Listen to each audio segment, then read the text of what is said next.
O que diz o Corinthians sobre esse boato de que a Taunza vai ajudá-lo a contratar Pedro, atacante do Flamengo?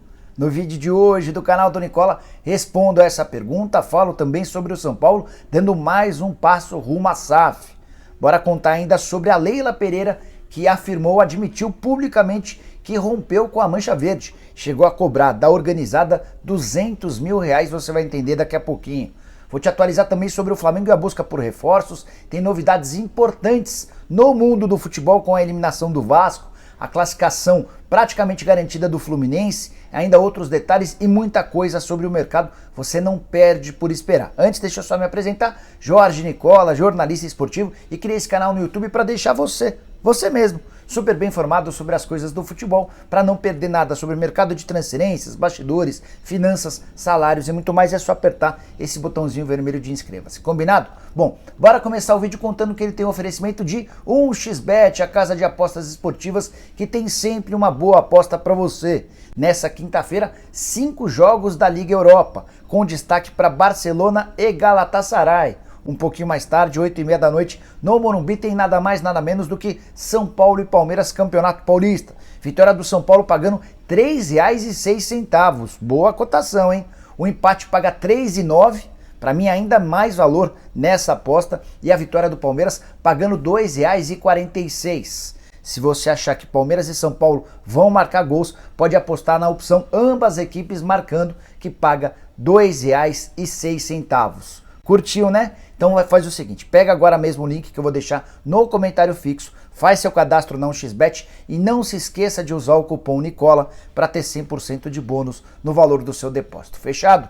Bora começar o vídeo com o tradicional giro de notícias e a primeira informação, nada clubista, é da Portuguesa, que venceu mais uma vez, vitória no sufoco, com gol no finalzinho. Achei que o Felipe falhou, lembra do Felipe? Ex-goleiro do Flamengo, do Corinthians, achei que ele falhou no gol do Patrick, que determinou a vitória por 2-1 da Lusa contra o Taubaté no Canindé. Com o resultado, a Lusa retomou a primeira colocação da Série A2 do Paulistão, que equivale à segunda divisão. Falando agora sobre o Internacional, teve Grenal ontem, aquele Grenal que foi adiado, e o Internacional acabou vencendo o Grêmio, foi melhor do que o rival durante todo o período. E a vitória no Beira-Rio foi construída com um gol aos 45 minutos do primeiro tempo, marcado por David, ex-jogador do Fortaleza. Com a vitória, o Inter chegou aos mesmos 18 pontos do Grêmio e eles dividem a segunda colocação. O Ipiranga é o primeiro, o Grêmio é o segundo por conta dos critérios de desempate. O Internacional aparece no terceiro lugar. Resta apenas uma rodada para o fim da fase de grupos do Gaúcho. Quero falar agora sobre Rafael, goleiro do Atlético Mineiro, que teve ontem o anúncio da sua renovação de contrato feita pelo próprio Atlético. O vínculo terminaria em 31 de dezembro e, de acordo com o Galo, houve uma extensão até dezembro de 2025.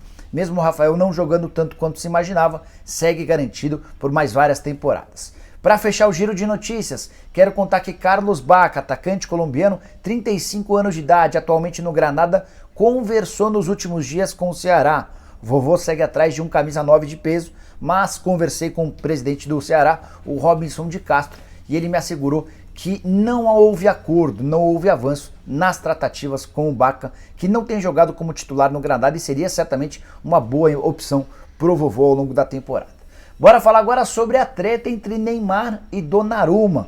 O clima no vestiário do PSG após a eliminação pro Real Madrid foi dos piores. Tudo porque o PSG estava com a faca e o queijo na mão, havia vencido em casa por 1-0, no segundo tempo vencia o Real Madrid por 1-0, ou seja, placar agregado de 2-0.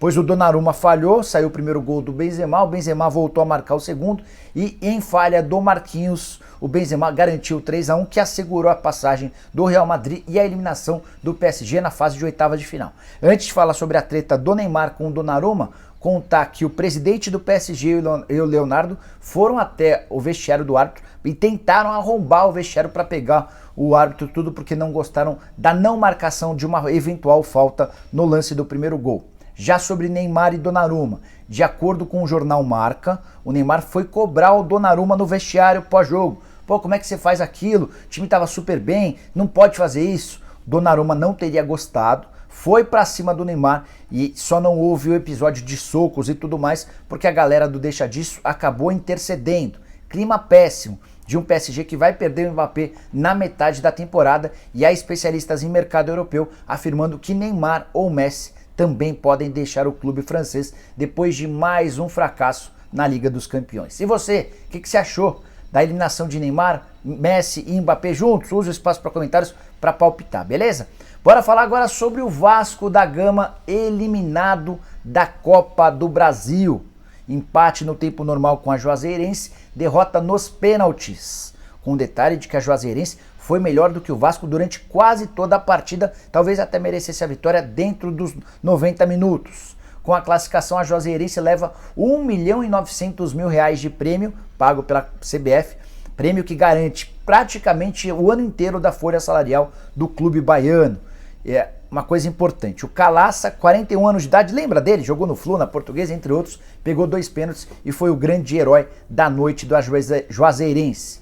Juazeirense que já havia feito história na temporada passada também na Copa do Brasil, quando havia eliminado 3 adversários diferentes. Na oportunidade, faturou R$5.600.000 com os prêmios.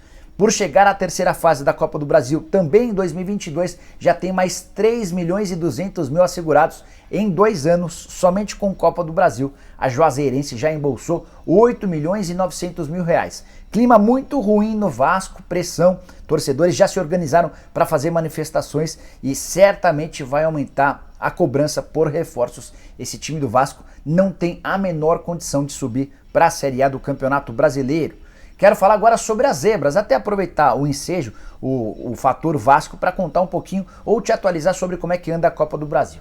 12 times considerados favoritos em seus confrontos já foram eliminados em pouco mais de 2 fases. A gente teve a primeira fase completa e estamos começando a segunda fase da Copa do Brasil. Entre os 12 eliminados, o que mais chamou a atenção foi o Internacional, o único da primeira divisão que já caiu, foi eliminado pelo Globo. Os outros 11 times que eram favoritos dentro dos seus confrontos, todos da Série B, vou começar a listá-los a partir de agora. Vamos lá, pela ordem: Chapecoense, Grêmio, Londrina, Operário, Novo Horizontino, Sport, Náutico, CRB, Ponte Preta, Figueirense e o Vasco da Gama. As eliminações de Inter, de Grêmio e de Vasco, para mim, são as mais surpreendentes e assustadoras até agora. Concorda? Discorda? Falei bobagem? Também fica ali à vontade para usar o espaço para comentários para palpitar, beleza? Quero falar agora sobre o Fluminense, ou Fluminense. Se o Vasco mandou muito mal, o Flu mandou muito bem e emplacou a 12ª vitória consecutiva na noite dessa quarta-feira. Fez 3-1 contra o Olímpia em casa, resultado que praticamente garante o Flu na fase de grupos da Libertadores. O Fluminense pode até perder no Paraguai na semana que vem por 1 gol de diferença. Se a derrota for por 2 gols, a decisão vai para pênaltis. Não existe mais o gol fora de casa como critério de desempate, é sempre bom lembrar isso. O Derlis Gonzalez marcou o único gol do Olímpia em falha do Fábio, mas o ex-goleiro do Cruzeiro se redimiu, fazendo pelo menos 3 grandes defesas no segundo tempo. Já os gols do Flu, adivinha? Cano marcou 2 vezes e o Luiz Henrique completou o placar a favor do Fluminense. O German Cano, que era olhado com desconfiança mesmo depois dos bons números pelo Vasco, já tem 6 gols e 2 assistências em 13 partidas pelo Fluminense.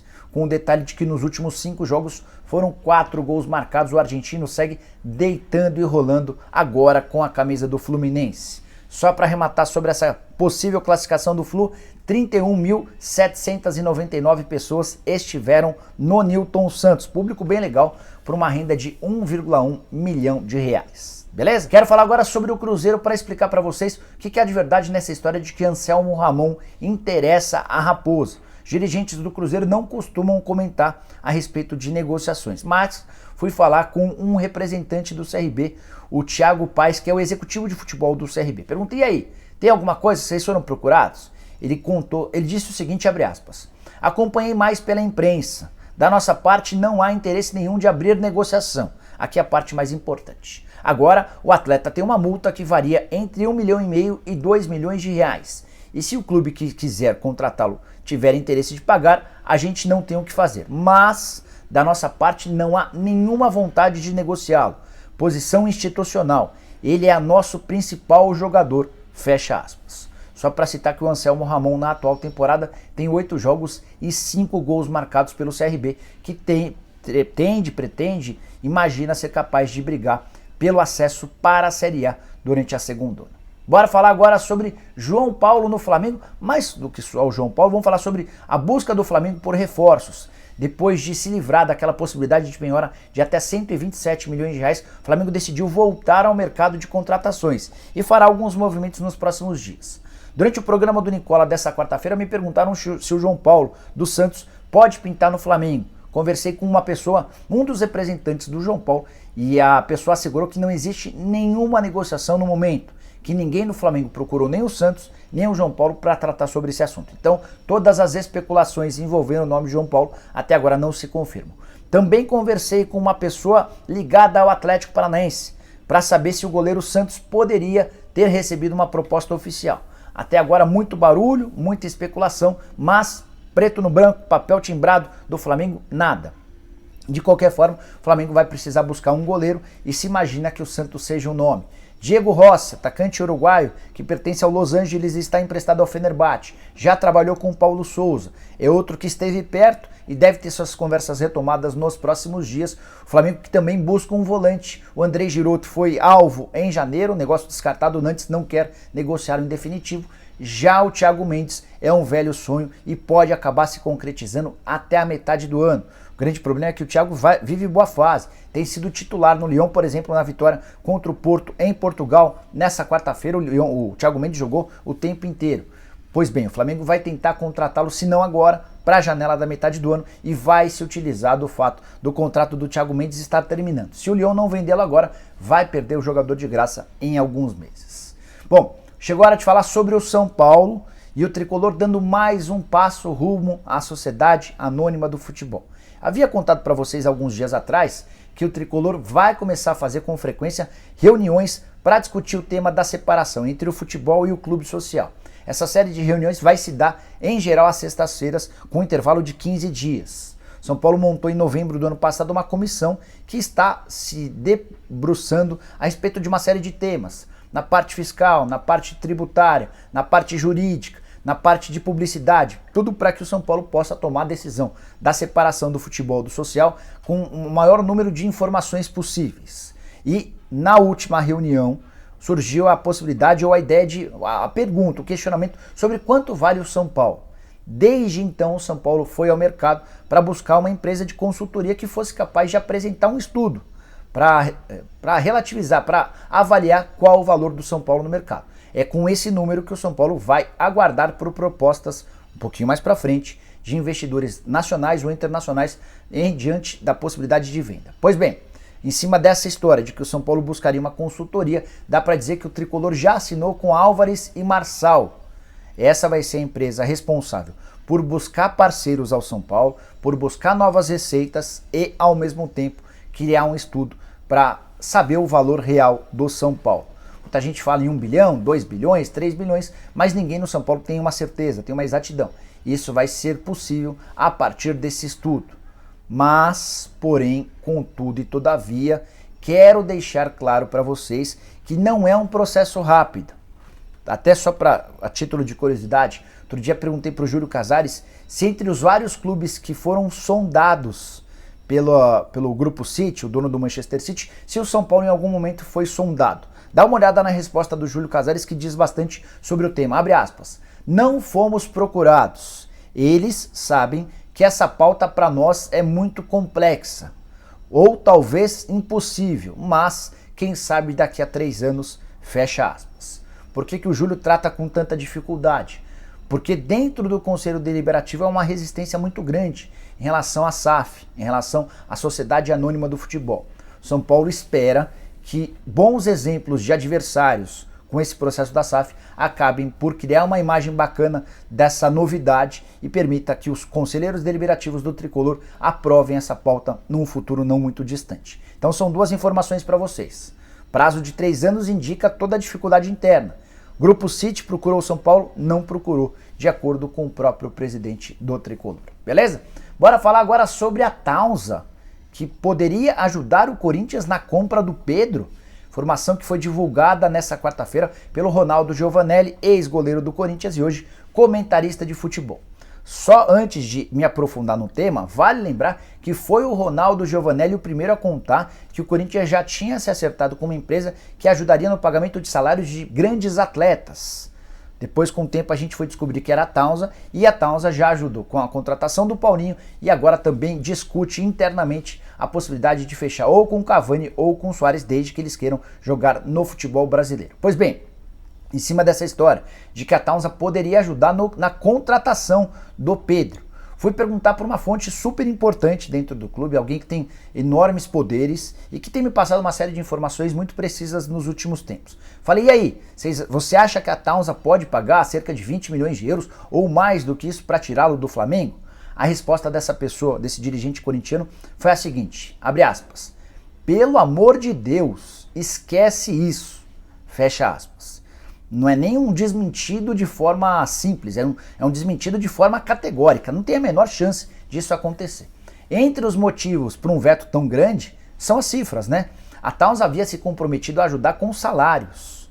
Só que o Palmeiras fez nessa semana uma proposta de 20 milhões de euros, ou seja, de 110 milhões de reais, e a oferta foi recusada. Não existe dentro do Corinthians a menor convicção de que a Taunza possa fazer um investimento tão alto para trazer um jogador como o Pedro. E tem mais. O Pedro não vale mais do que 20 milhões de euros. Quem o contratá-lo por um valor superior a esse vai estar fazendo um péssimo negócio. Então, descartemos essa história de Pedro no Corinthians, ainda que com a ajuda da Taunza, o Timão vai precisar buscar um outro estilo de jogador.